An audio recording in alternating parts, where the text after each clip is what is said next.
La S sorda. So, S. El so, S, és quan no vibren les cordes vocals. L'aire s'escapa entre les dents.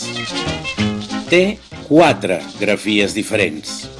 S, doble S, C trencada i C. Silenci.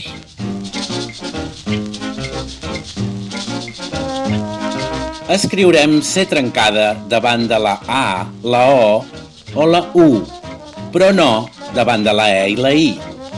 Les paraules que acaben en ensa o ansa també porten C trencada. La C trencada pot aparèixer en qualsevol posició. Inicial, so, això. Mig, caçar. O final, braç.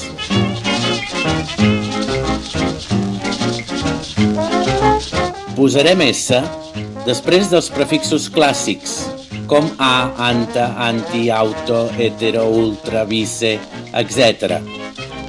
Antisocial.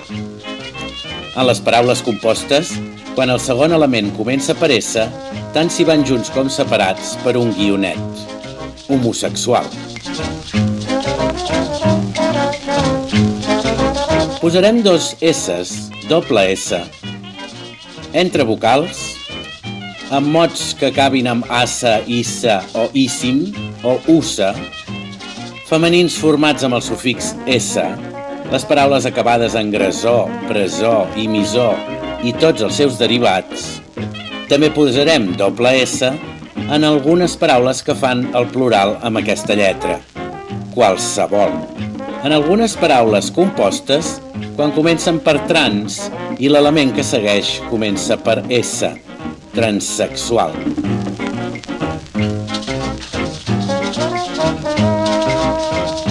Quan pronunciem les paraules, podem decidir si porten 2 S's o una sola S.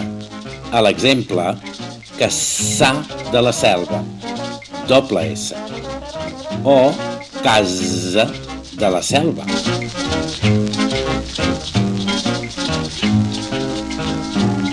Hi ha escriptures que no es poden donar de cap manera. Les dobles S's no poden anar ni a principi ni a final de mot, i tampoc darrere d'una consonant. La C trencada no va mai davant de la E i la I. En aquests casos escriurem una C.